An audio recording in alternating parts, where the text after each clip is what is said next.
tək əcələ göz dikirəm. Bizim eşq bağçamızın gülləri soldu əbədi. Açmayır gözlərimin yaşını hər gün tökürəm. Baxıram cavanlara, hamı gülür, hamı danışır. Doğrudan maraqlıdır, həyat qaynayıb qarışır. Amma mən cavanlığımı sevgimə qurban verirəm. Qara saçlar ağarır, bel bükülür, üz qırışır.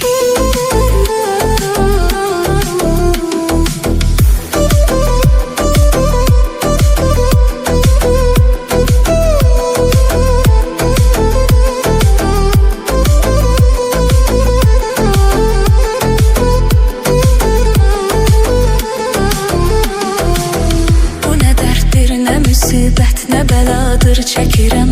Üzülür ümidlərim, tək əcələ göz dikirəm. Bizim eşq bağçamızın gülləri soldu əbədi. Açmayır gözlərimin yaşını hər gün tökürəm. Baxıram cavanlara, hamı gülür, hamı danışır. Doğrudan maraqlıdır, həyat qaynayıb qarışır.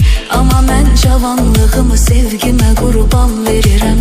Qara saçlar ağarır, bel bükülür, üz qırışır.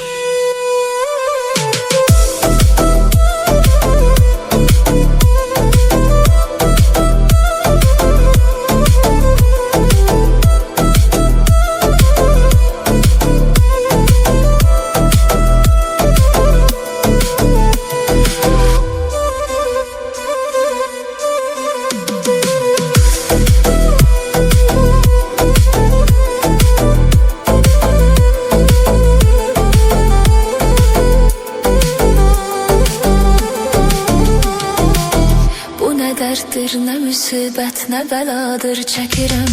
Üzülür ümidlərim, tək əcələ göz dikirəm. Bizim eşq bağçamızın gülləri soldu əbədi. Açmayır gözlərimin yaşını hər gün tökürəm.